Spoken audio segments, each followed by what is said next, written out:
السلام عليكم ورحمة الله وبركاته. الحمد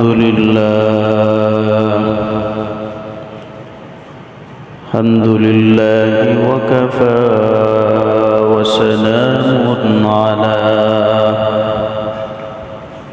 وسلام على عباده الذين اصطفى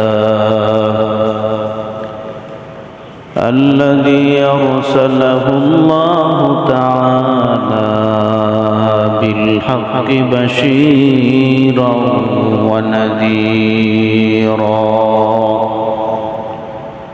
وداعيا إلى الله بإذنه وسراجا وقمرا منيرا.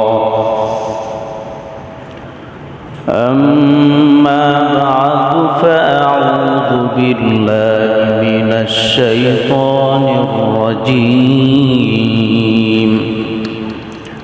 بسم الله الرحمن الرحيم. وأن استغفروا ربكم إنه كان غفارا يرسل السماء عليكم مدرارا ويمددكم بأموال وبنين ويجعل لكم جنات ويجعل لكم أنهارا. وقال تعالى: قل إن كنتم تحبون الله فاتبعوني يحببكم الله ويغفر لكم ذنوبكم والله غفور رحيم. وقال رسول الله صلى الله عليه وسلم: التائب من الذنب كمن لا ذنب له. وقال رسول الله صلى الله عليه وسلم: كل بني آدم خطاؤون وخير الخطائين التوابون، أو كما قال عليه الصلاة والسلام. जिनकी सूरज डूब रही है, जिनकी सूरज डूब रही है, हम लोगों की सामने रोज़ महशर क्या जवाब है। मुस्तफा की सामने रोज़ महशर क्या जवाब है। मुस्तफा की सामने एक ज़माना सोहबते बाउलिया, एक ज़माना सोहबते बाउलिया, बेहतर जसद साल ताअत बेरिया। وقال تعالى: إن الله وملائكته يصلون على النبي يا أيها الذين آمنوا صلوا عليه وسلموا تسليما. درود إبراهيم قرئ اللهم صل على محمد وعلى آل محمد كما صليت على إبراهيم وعلى آل إبراهيم إنك حميد مجيد. اللهم بارك على محمد وعلى آل محمد كما باركت على إبراهيم وعلى آل إبراهيم إنك حميد مجيد معزز محترم সম্মানিত মুসল্লিয়ান کرام মহান রব্বে করিমের দরবারে অসংখ্য অগণিত শুকরিয়া যে মহান রব্বুল আলামিন আজ আমাদিগকে জুমার নামাজ আদায়ের লক্ষ্যে তারিগর মসজিদ পর্যন্ত আসার এবং বসার মতো তৌফিক দিয়েছেন সেজন্য শুকরিয়া আদায় করে বলি আলহামদুলিল্লাহ। মুসলমান ভাইরা আমার বন্ধুরা, আলোচনার শুরুতে আমি আপনাদের খিদমতে কোরআনে হাকিমের দুটি আয়াত এবং সাথে সাথে নবী পাক সাল্লাল্লাহু আলাইহি ওয়াসাল্লামের অসংখ্য গণিত হাদিসের ভান্ডার থেকে ছোট্ট দুটি হাদিস আপনাদের খিদমতে তেলাওয়াত করেছি। আল্লাহ চাহে তো এর উপর আলোচনা করব ইনশাআল্লাহ। এই আয়াত এবং হাদিসের মূল আলোচ্য বিষয় হলো আল্লাহ তাআলা অনেক মানুষকে সৃষ্টি করেছেন, অনেক মানুষ আল্লাহর সৃষ্ট, তার মধ্যে মানুষের স্তর রয়েছে। কিছু মানুষদের আল্লাহ তাআলা ভালোবাসেন, আবার কিছু মানুষদের আল্লাহ তাআলা ঘৃণা করেন। অর্থাৎ যারা আল্লাহর আদেশ মানে, আল্লাহ যেভাবে চলার কথা বলেছে যারা সেইভাবে চলে, আল্লাহ তাআলা তাদেরকে ভালোবাসেন। আর যারা আল্লাহর অবাধ্যতা করে তাদেরকে আল্লাহ তাআলা ঘৃণা করেন।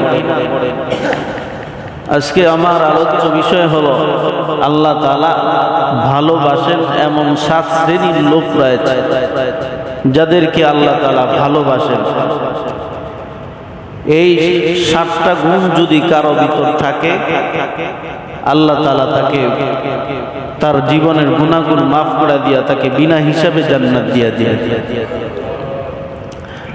আল্লাহ তাআলা বলেন, কুল ইন কুনতুম তুহিব্বুনাল্লাহ, হে নবী আপনি বলে দিন, ইন কুনতুম তুহিব্বুনাল্লাহ, যদি তোমরা আল্লাহকে ভালোবাসতে চাও, ফাত্তাবিউনি, আমি রাসূলকে কি করো? অনুসরণ করো। ইউহিব্বুকুমুল্লাহ, আল্লাহ তাআলা রাসূলকে ভালোবাসলে আল্লাহ তাআলা তাদেরকে তাহলে তোমাদেরকে ভালোবাসবে। আল্লাহ 7 শ্রেণীর লোকদেরকে ভালোবাসেন। এর মধ্যে এক শ্রেণীর লোক হলো যারা গুনাহ করার পরে তওবা করে। 1 নাম্বার, যারা গুনাহ করার পরে তওবা করে আল্লাহ তাআলা তাদেরকে ভালোবাসেন। বুখারী শরীফের মধ্যে নবী পাক সাল্লাল্লাহু আলাইহি ওয়াসাল্লামের হাদিস রয়েছে।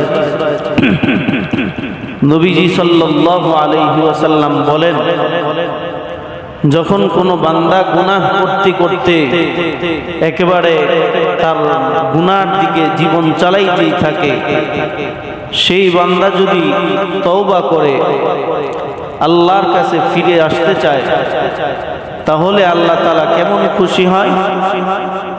বুখারী শরীফের মধ্যে রয়েছে যে এক ব্যক্তি সে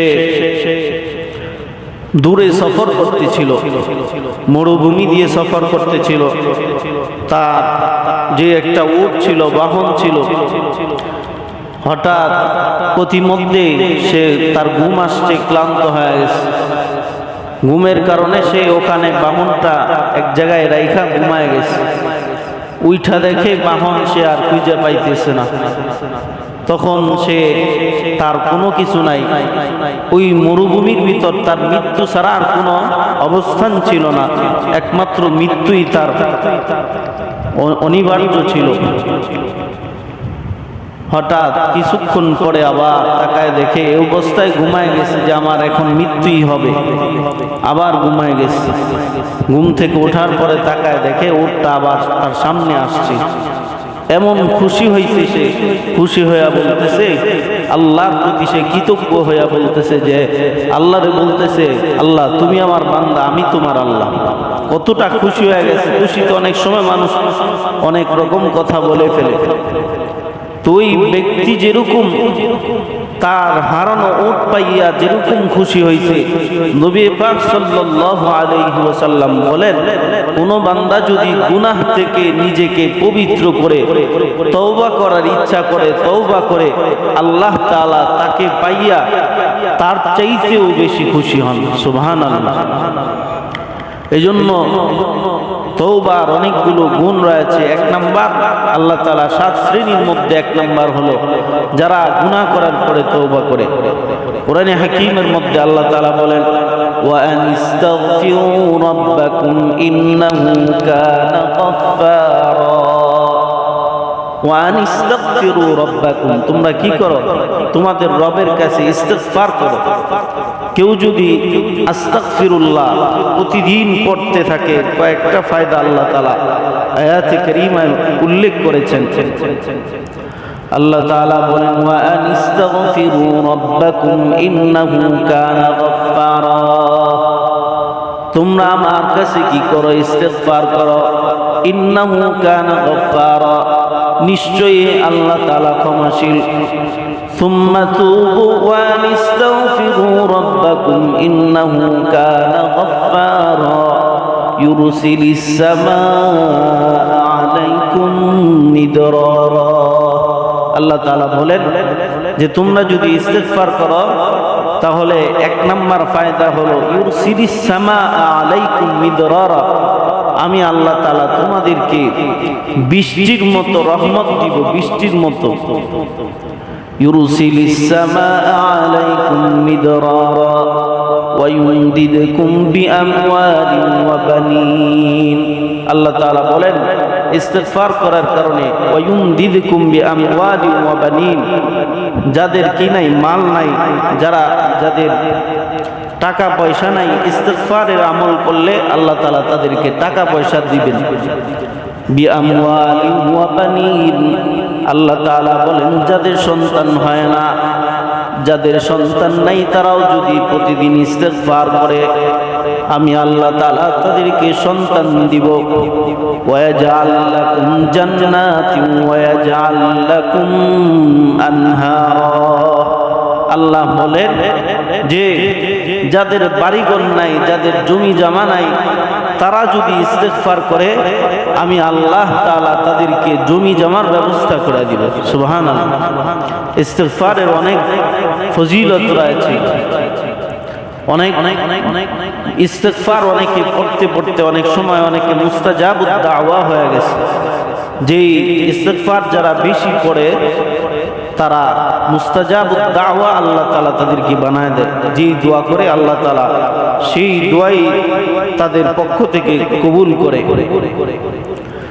হযরত মূসা আলাইহিস সালাতু ওয়াস সালামের জামানায় এক ব্যক্তি ছিল, তিনি গুনাহ করত, এমন গুনাহ করত, গুনাহ করতে করতে জীবন শেষ করে ফেলছে। 40 বছর পর্যন্ত সে গুনাহই করতেছিল।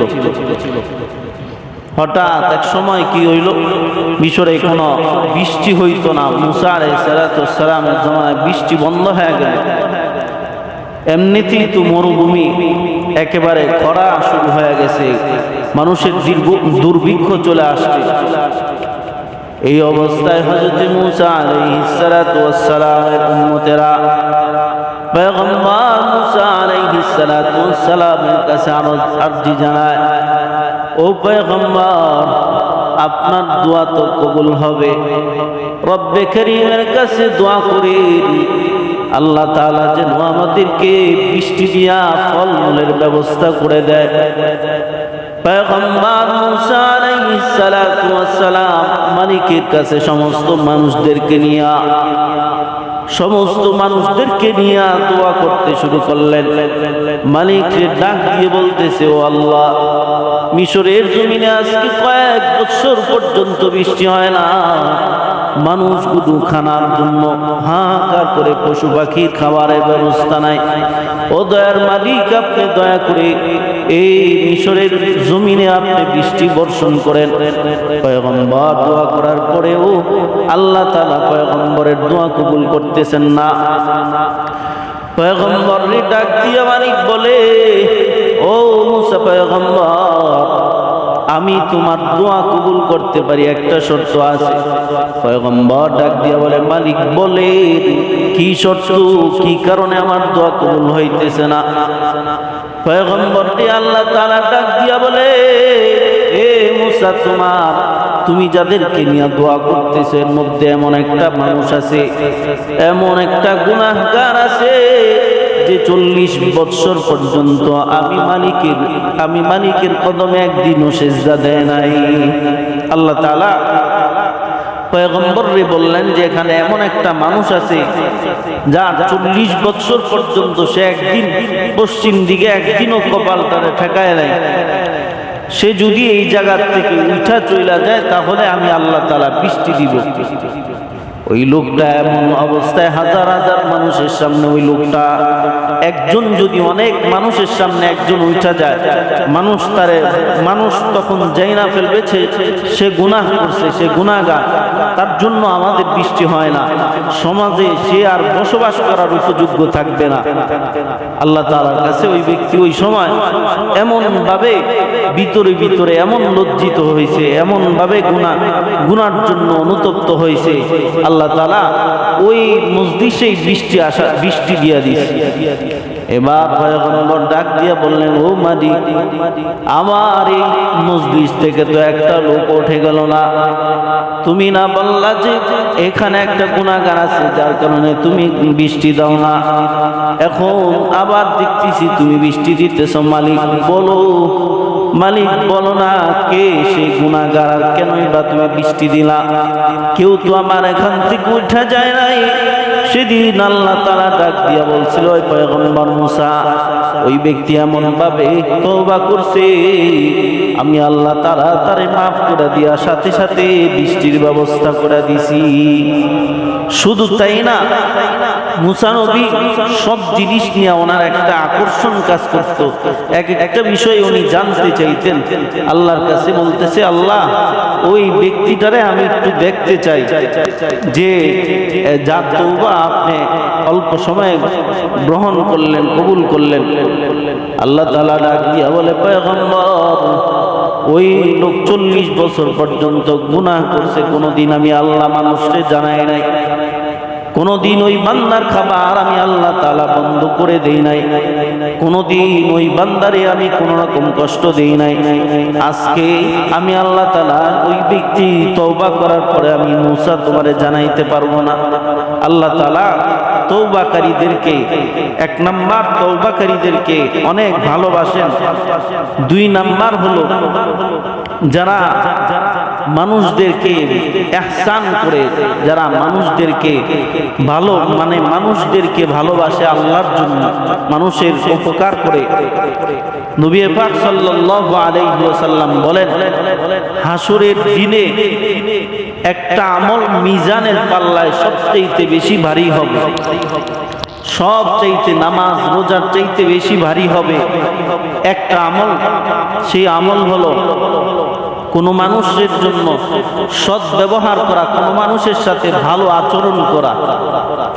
মিজানের পাল্লার ভিতর সবচেয়ে বেশি নামাজ রোজার চাইতে বেশি পাল্লার ওজন বেশি হবে মানুষের সাথে সৎ ব্যবহার করা। সদ্ব্যবহার বর্তমান সময়ে তো আমরা কেউ আমার ক্ষতি করলে আমি তার ক্ষতি আর একটু ডাবল করতে চাই, ঠিক না? আমি তারাই আর একটু বেশি করতে চাই, কিন্তু আল্লাহ তাআলা এই কারণে মানুষের ভিতর একটা খাইসিয়ত হলো যে কেউ আমার ক্ষতি করলে আমি তার ক্ষতি করতে চাই, কিন্তু কেউ যদি ক্ষতি না কইরা আল্লাহ তাআলার জন্য ছাড় দিয়া দেয়, আল্লাহ তাআলার দিকে তাকায় সে যদি ওই মানুষটারে মাফ করে দেয়, নবী পাক সাল্লাল্লাহু আলাইহি ওয়াসাল্লাম বলেন, তার এই ছোট্ট আমলের কারণে আল্লাহ চাইলে কিয়ামতের দিন আল্লাহ তাকে বিনা হিসাবে জান্নাত দিয়ে দিতে পারে। এজন্য মানুষের সাথে ভালো আচরণ করা যায়। আল্লাহর হাবিবের সাথে মানুষ কাফের বেদিনরা কত কষ্ট দিছে, কত কষ্ট দেওয়ার পরে নবীজি কোনোদিন কাউরে বদদুয়া দেন নাই, বরঞ্চ তাদের জন্য দোয়া করছেন, বরঞ্চ তাদের জন্য আরো বেশি বেশি দোয়া করছেন। যারা কষ্ট দিছে তাদের জন্য আল্লাহর হাবিব দোয়া করছেন, কিন্তু বদদুয়া দেন নাই। এটা অনেক বড় একটা গুণ, যে কেউ আমার কোনো ক্ষতি করে ফেলছে, আমার থেকে 500 টাকা নিয়ে দেয় নাই, পারলে সম্ভব হইলে মাফ করে দিলে আল্লাহ তাআলা এই ছোট ছোট আমলগুলোর কারণে কিয়ামতের দিন বান্দাদেরকে মাফ করে দিবে। কারণ আল্লাহ বান্দাদেরকে বহুত ভালোবাসা বানাইছেন। মানুষকে আল্লাহ তাআলা বানাইছেন জাহান্নামে দেওয়ার জন্য না, বরং জান্নাতে দেওয়ার জন্য আল্লাহ তাআলা মানুষদেরকে বানাইছেন। এক নাম্বার হলো কেউ 7 শ্রেণীর লোকদেরকে আল্লাহ ভালোবাসেন। 1 নাম্বার তওবা করা, 2 নাম্বার মানুষদেরকে ক্ষমা করে দেওয়া, সদাচরণ করা, 3 নাম্বার আল্লাহ তাআলা ওই সমস্ত লোকদেরকে ভালোবাসেন যারা ধৈর্য ধারণ করে। দুনিয়ার মধ্যে বিপদ আসার কারণে যারা ধৈর্য ধারণ করে আল্লাহ তাআলা 3 নাম্বার তাদেরকে ভালোবাসেন। অনেক মানুষ এর আগে অনেক কষ্ট করেছেন। হযরত আইয়ুব আলাইহিস সালাতু ওয়াস সালামের অবস্থাটা কিরকম ছিল? আইয়ুব নবী কেমন ধৈর্য ধারণ করেছিলেন? আমরা তো একটু অসুস্থ হইলে যদি লাগাতার দেখা গেছে ছেলের হয়, এরপরে আরেকজনের লাগাতার ফ্যামিলিতে কয়েকজন অসুস্থ হইলে বলি আল্লাহ আল্লাহ শুধু আমার ফ্যামিলিকেই দেখে অথবা আমাকেই দেখে। হযরত আইয়ুব আলাইহিস সালাতু ওয়াস সালাম কেমন অসুস্থ হয়েছিলেন? পয়গম্বর আইয়ুব আলাইহিস সালাতু ওয়াস সালামের একটা রাজত্ব ছিল। আল্লাহ তাআলা তাকে রাজত্ব থেকে নামায়া এমন এমন অসুস্থতা দিয়েছেন, এমন অসুস্থতা দিছে পয়গম্বরের গোটা শরীর পচে গেছে, গলে গেছে। সমস্ত সন্তান, সমস্ত স্ত্রী সবাই চলে গেছে, পয়গম্বর একা হয়ে পড়েছিল। হযরত আইয়ুব আলাইহিস সালাতু ওয়াস সালাম অনেক অসুস্থ হয়ে গেছেন। তিনি একটা সময় এরকম হয়ে গেছে, রাজপ্রাসাদ থেকে তিনি একটা মাঠের ভিতর শুইয়া থাকতেন, তার শরীরটা পচে গেছিল। মাঠের ভিতর শুয়া শুয়া শুধু আল্লাহ আল্লাহ ডাকতেন। পয়গম্বর কোনদিন আল্লাহর কাছে অজুহাত জানায় নাই, কোনদিন বলে নাই আল্লাহ আমি আইয়ুব রে আপনি মাফ করে দেন, কোনদিন বলে নাই যে আমি আইয়ুব রে আপনি এই রোগ থেকে মুক্তি দেন। আল্লাহ তাআলা আইয়ুব নবীর পরীক্ষা করতেছিলেন। আইয়ুব নবী আলাইহিস সালাতু ওয়াস সালাম শুধু কষ্ট করতেছিলেন। হঠাৎ একদিন তাকায় দেখে আইয়ুব নবী যে জিহ্বাটা দিয়া আল্লাহ আল্লাহ বলে ডাকে, আইয়ুব নবী যেই জিহ্বা দিয়া মালিকরে ডাকে, ওই জিহ্বার ভিতর পোক ধরতেছে।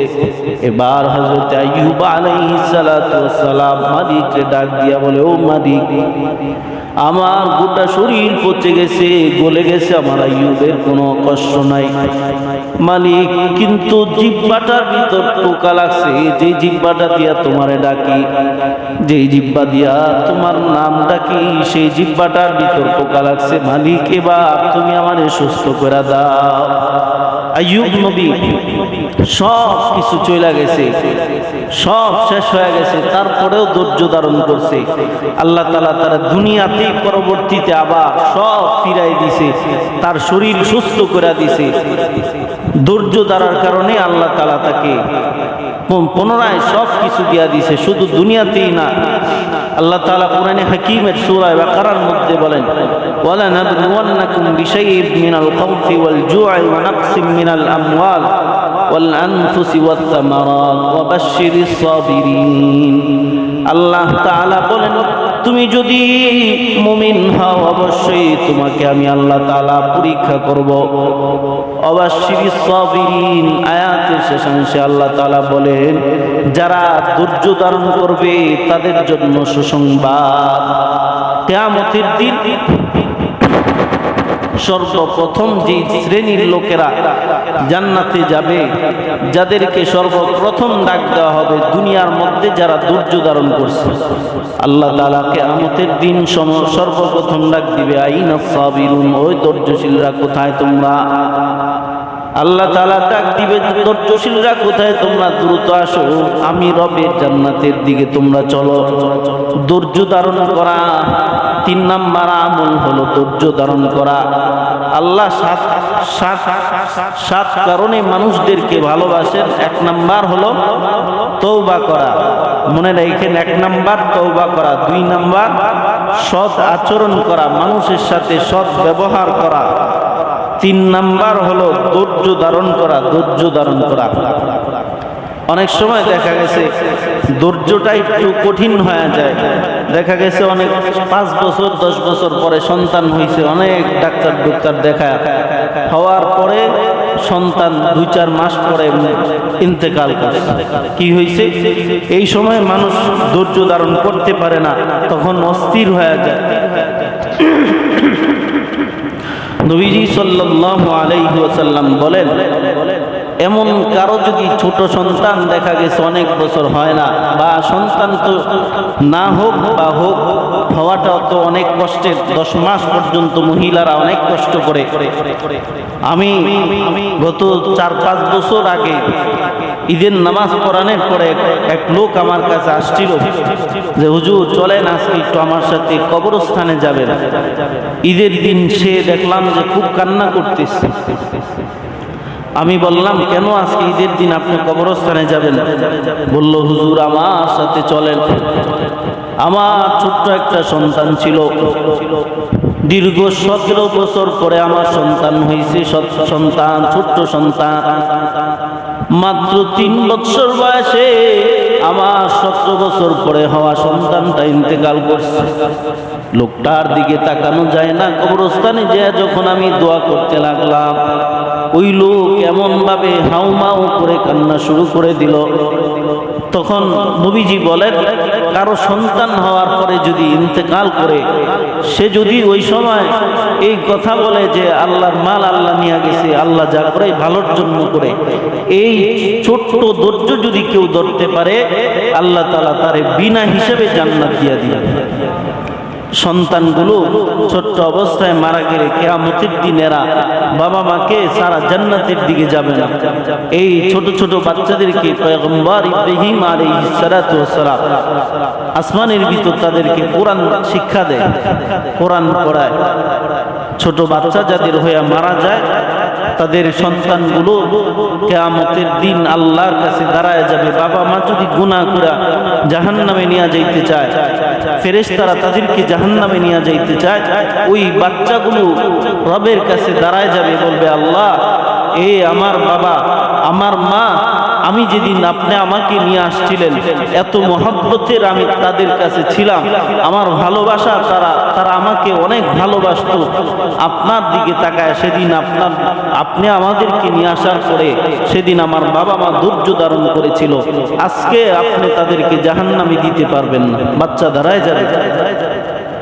আল্লাহ তাআলা আমাদেরকে মানুষের সাথে ধৈর্য ধারণ করার মতো তৌফিক দান করুন। 3 নাম্বার ধৈর্য ধারণ করা। 4 নাম্বার হলো মানুষকে আল্লাহর জন্য ভালোবাসা। কার জন্য? আল্লাহর জন্য মানুষকে ভালোবাসা। অনেক সময় দেখা গেছে আমরা ভালোবাসি, ভালোবাসাটা হয় কিরকম, অনেক স্বার্থের জন্য আমরা ভালোবাসি। স্বার্থ ভালোবাসার ভিতর আমাদের বেশি থাকে। আল্লাহ তাআলা বলেন যে যেই মানুষ একজন আরেকজনকে আল্লাহর জন্য ভালোবাসবে, এটা আবার ওই যে ভালোবাসা, সমাজে অনেক ছেলে মেয়ে আছে যে ভালোবাসা, ছেলে মেয়ে ভালোবাসা করে, ওইটা আবার আল্লাহর জন্য ভালোবাসলে হবে না, ওটা আবার হারাম ভালোবাসা। আল্লাহর জন্য ভালোবাসা কিরকম হবে, যে আমার মসজিদের ইমাম সাহেব, তারে আমি ভালোবাসি। কেন ভালোবাসি? আল্লাহর জন্য ভালোবাসি। একটা ইমাম সাহেব কিরকম হয়, সে যদি হালকা পাতলা গুনাহ করে, গুনাহ করা তো জায়েজ নেই, কিন্তু তারপরেও দেখা গেছে একটা ইমাম সাহেবের 5টা ওয়াক্ত নামাজ কিন্তু হইতেছে না।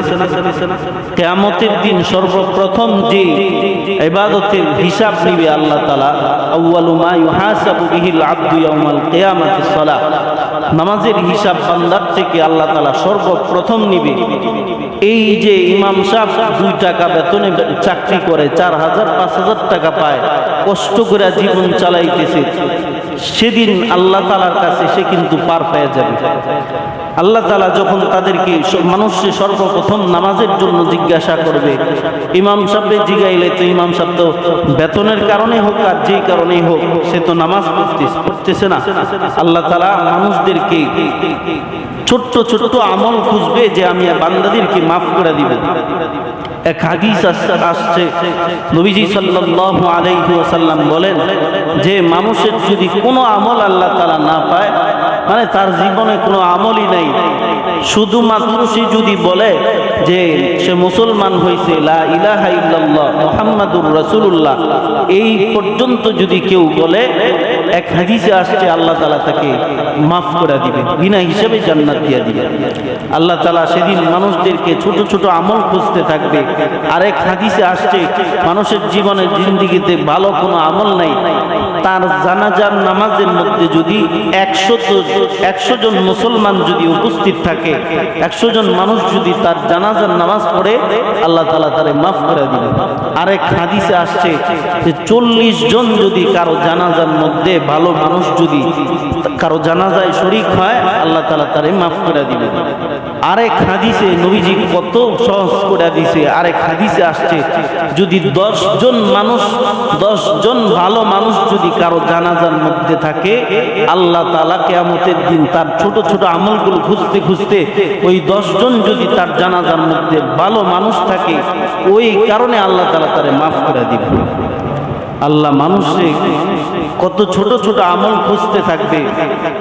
বনি ইসরাইলের মধ্যে এক মহিলার ঘটনা আমরা অনেক সময় অনেক বক্তারা বলে থাকে যে সে এক বিড়াল রেখে করছিল, পানি খাওয়াইছিল, পিপাসার্থ বিড়াল রে নিজের কাপড় ভিজায় কূপ থেকে পানি উঠায় পানি পান করাইছিল। ওই জিনাকার, ওই মহিলা ছিল জিনাকার। আল্লাহ তাআলা তার ওই বিড়াল রে পানি খাওয়ানোর জন্য আল্লাহ তাআলা তারে মাফ করে দিয়েছে। আল্লাহ তাআলা মানুষকে ছোট ছোট আমলগুলো খুঁজতে থাকেন যে মানুষ তার ছোট্ট ছোট্ট আমলগুলো আল্লাহ খুঁজতে থাকবেন। কারণ ইবলিস কি করছে, আল্লাহর সাথে কি করছে? আল্লাহর সাথে সে বলছে যে আমি আপনার বান্দাদেরকে জাহান্নামে নিয়ে ছাড়ব, আর আল্লাহ বলছে আমি আল্লাহ তাআলা ক্ষমা করে আমার বান্দাদেরকে জান্নাত দিয়ে ছাড়ব। ইবলিস কি করছে? আল্লাহর সাথে সে টক্কর দিছে, আল্লাহর সাথে সে টক্কর দিছে যে বান্দাদেরকে জাহান্নামে নিয়ে ছাড়ব। ইবলিসের ক্ষমতা বেশি না মালিকের ক্ষমতা বেশি? আল্লাহ ইবলিস যদি যেদিকে চাইবো, আল্লাহ তো তার বিপক্ষেই চাইবো। ইবলিস চাইবো মানুষের ক্ষতি করার জন্য, আর আল্লাহ চাইবো আমার বান্দাদেরকে আমি মাফ করে দিয়ে জান্নাতে দিতে। ইবলিস চাইবো জাহান্নামে নিতে।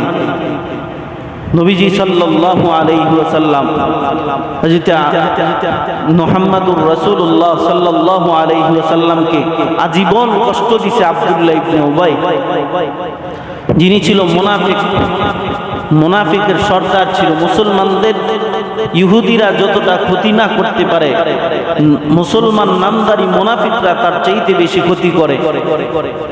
এই আব্দুল্লাহ ইবনে উবাই নবীজিরে সব সময় কষ্ট দিতে চাইছে। এক যুদ্ধে গেছে, 1000 সাহাবী নিয়ে গেছে। আব্দুল্লাহ ইবনে উবাই 300 জন ওখান থেকে নিয়ে চলে আসছে। অনেক কষ্ট দেওয়ার পরে আল্লাহর হাবিব যখন আব্দুল্লাহ ইবনে উবাই মৃত্যুবরণ করছে, হযরত জিবরাইল আলাইহিস সালাতু ওয়াস সালাম নবীর জিরে আয়েশা বলতেছে, নবীজি বলছে যে আমি ওই আব্দুল্লাহ ইবনে উবাই জানাজার নামাজ পড়াবো। জিবরাইল আলাইহিস সালাতু ওয়াস সালাম আয়েশা নিষেধ করলেন, বললেন আল্লাহর হাবিব আল্লাহ তাআলা নিষেধ করছে তার জানাজার নামাজ পড়ানোর জন্য। নবীজি বলেন যে জিবরাইল, যদি আমি 70 বার, একবার নয়, যদি 70 বার যদি আমি তার জানাজার নামাজ পড়ানোর কারণে আল্লাহ তাআলা তারে মাফ করে দেয়, তাহলে আমি নবী 70 বার তার জানাজার নামাজ পড়াবো। নবী আল্লাহ নবীও মানুষকে জান্নাতের দিকে নেওয়ার জন্য অনেক চেষ্টা করছেন, আজীবন অনেক কষ্ট করছেন। আল্লাহ তাআলাও বান্দাদেরকে মাফ করার জন্য ছোট্ট ছোট্ট আমলগুলো খুঁজতে থাকেন। আল্লাহ তাআলা আমাদের যারা আমাদেরকে তওবা করার মতো তৌফিক দান করুন এবং মানুষের সাথে সৎ ব্যবহার করার মতো তৌফিক দান করুন। বিপদের যখন আমরা পড়ে যাব, বিপদের মধ্যে ধৈর্য ধারণ করার মতো তৌফিক দান করুন। সবাই বলি আমিন। ওয়া আখির দাওয়ানা আনিল হামদুলিল্লাহি রাব্বিল আলামিন। যারা 4 রাকাত ক্বাবলাল জুমা পড়েনি